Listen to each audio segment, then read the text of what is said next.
There is a volcano in the United States that federal scientists have quietly ranked among the most dangerous in the country.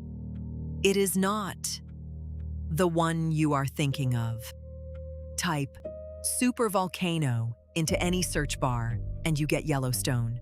Doom maps, ash clouds drawn over Chicago, countdown clocks that never actually count anything.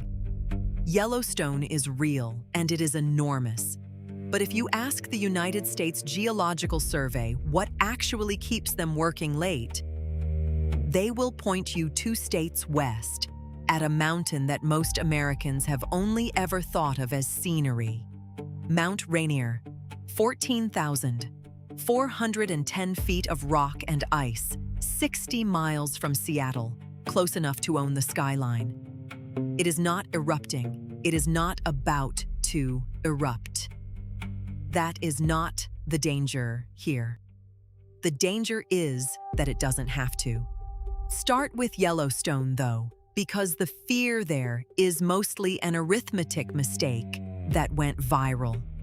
Yellowstone has produced 3 caldera-forming eruptions 2.1 million years ago, 1.3 million, and 631,000.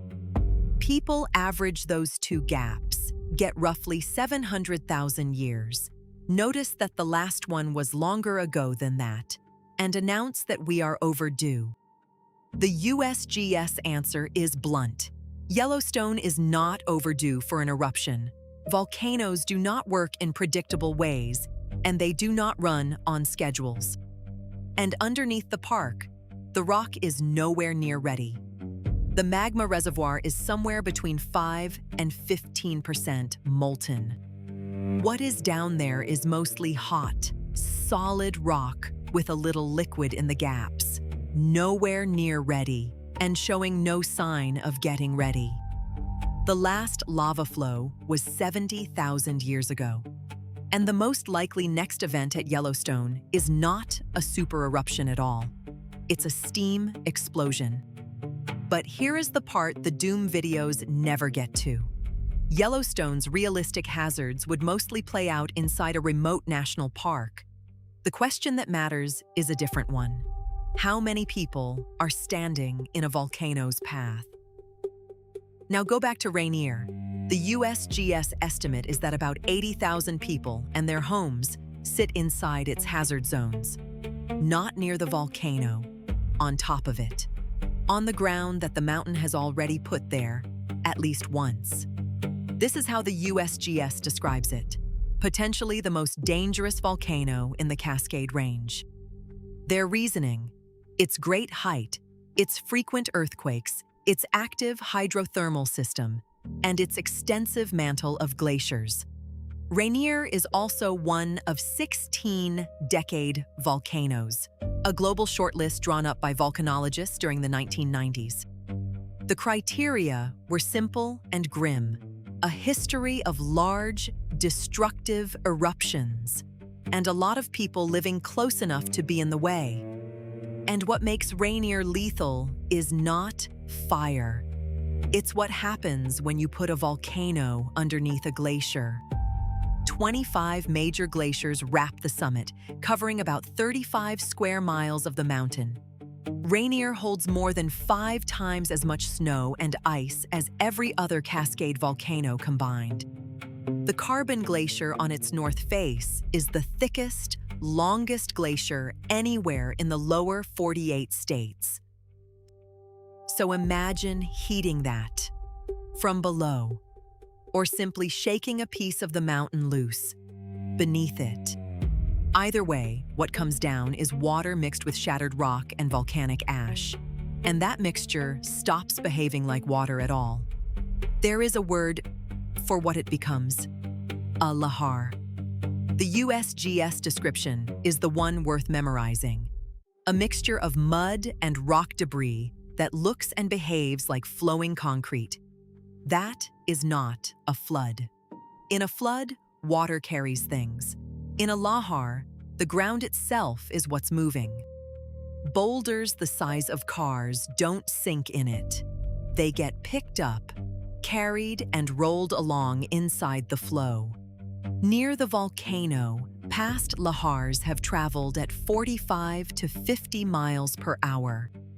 In narrow valleys near the volcano, they have stacked up nearly 500 feet deep. A wall of moving ground taller than a 40-story building. Out in the wide lowland, they slow down to 15 or 25 miles an hour, which is still faster than you can run, for the next hour, without stopping. And then it comes to rest, and it sets. Everything it buried stays buried. Now the part that changes the whole story. A lahar does not need an eruption. Rainier is slowly digesting itself. Hot, acidic water circulating inside the volcano is converting hard, volcanic rock into soft clay. Clay is slippery, so the upper mountain is quietly getting weaker in exactly the places where it is steepest, which means a large piece of it can let go on an ordinary Tuesday with no eruption at all. The USGS puts it plainly: these can occur without warning, without any precursory activity detected by seismometers. Small versions already happen most summers and autumns, when meltwater and heavy rain flush loose debris down the river valleys. Last summer, that hydrothermal system put Rainier back in the headlines. On the 8th of July, 2025, the mountain started shaking. At the peak, about 40 earthquakes an hour. Seismologists located more than 1,000 of them in 10 days, and pattern-matching software eventually pulled roughly 8,800 events out of the noise. It was the largest earthquake swarm ever recorded at Mount Rainier. The headlines wrote themselves. And then the monitoring network did the unglamorous thing it exists for. It ruled things out. The gases coming off the summit vents matched every previous measurement, and the instruments watching the mountain's shape recorded no swelling and no sinking at all. Which leaves one explanation: hot water moving through cracks above the magma chamber, breaking rock as it went. Not magma rising, water. The alert level never moved off normal. That is what a working warning system looks like from the outside. A very loud week, and a very boring conclusion. The big ones. Nobody alive has seen. We only know them from what they left lying around. And what they left lying around is the ground that people built on. 5,600 years ago, the top of Mount Rainier came off. Roughly 2,000 feet of summit collapsed, leaving a horseshoe-shaped crater about a mile wide, open to the northeast. That crater was very nearly the same size as the one Mount St. Helens blew open in 1980. Between 2 and 3 cubic kilometers of weakened rock, clay and ice slid off the mountain and turned into a single moving flow. It buried about 212 square miles of the Puget Sound lowland. And it did not stop until it poured into Puget Sound itself, burying the sites of present-day Auburn and Kent, and reaching the bay where the port of Tacoma stands today. Geologists call it the Osceola Mudflow. It is, quite literally, where the missing summit of Mount Rainier went. Today, Orting, Buckley, Sumner, Puyallup, Enumclaw, and Auburn all sit wholly or partly on top of it. 6 towns built on a mudflow. And if 56 centuries feels safely far away, the mountain did it again around the year 1500. That one is called the Electron Mudflow. It ran about 60 miles down the Puyallup River, and it was over 90 feet deep coming out of the mountains. It swept into a standing forest and buried it upright, trees and all. In 1993, geologists dug more than 40 of those trees back out of the mud at Orting. they still had their bark on. Tree rings and radiocarbon narrowed the date to somewhere between 1477 and 1522, 5 centuries ago, not 56. On average, a lahar large enough to reach the Puget Sound lowland arrives every 500 to 1,000 years. The USGS has done that arithmetic, roughly a 1 in 10 chance inside a single human lifetime. We know exactly what this costs, because it has already been paid, in full, somewhere else. Nevado del Ruiz, Colombia, a glacier-capped volcano that had not erupted in 69 years and had spent a full year restless, shaking, and venting, while experts argued over what it meant.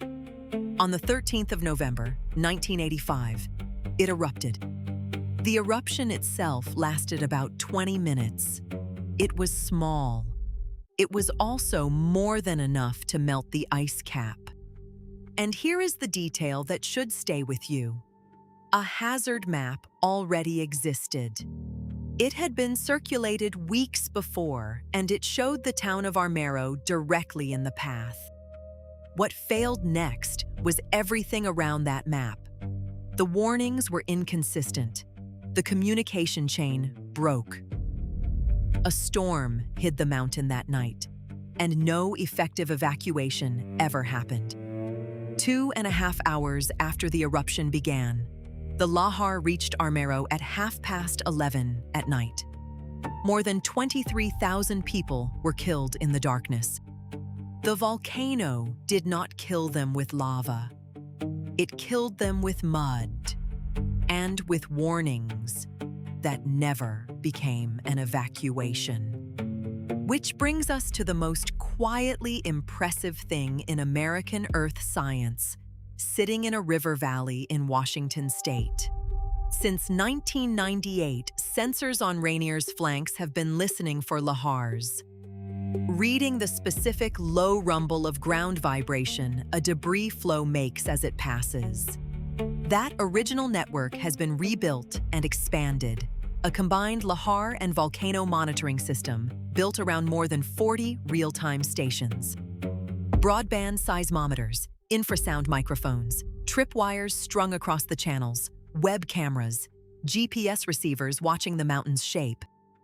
They cover the Puyallup, the Carbon, and the Nisqually. The 3 valleys the mud has used before. The models give residential areas inside the national park about 5 minutes. Towns outside the park get 15 to 60. The city of Erupting plans on 40. Sirens across the valley are tested at noon, on the first Monday of every month, so that nobody mistakes the real one for a truck. And once a year, schools across these valleys empty out for a drill. Thousands of students walking out of their classrooms and up the hill on foot. On foot. Because the drills proved that driving does not work. Everyone reaching for their car at once turns a 40-minute escape into a parking lot. So Erupting is building escape routes instead. One evacuation footbridge is already under construction over the highway. A second, bigger one, designed to move 12,000 people onto high ground in 30 minutes, is still a set of drawings and a campaign led by parents. To be fair to the science, the USGS threat list does not actually put Rainier first. Kilauea scores 263, Mount St. Helens 235, Rainier 203. But no score captures this particular problem. A wall of moving ground with a 40-minute head start on a valley full of schools, homes, and highways at 9 in the morning on a school day. No lahar from Mount Rainier has ever killed anyone in recorded history. That record is not a promise, and keeping it depends on a 40-minute plan, wired into a mountainside and rehearsed by 10-year-olds every spring. Yellowstone gets the documentaries. Rainier gets the sirens. And the difference between a hazard and a disaster has never really been the mountain. It's whether anyone was listening when it moved.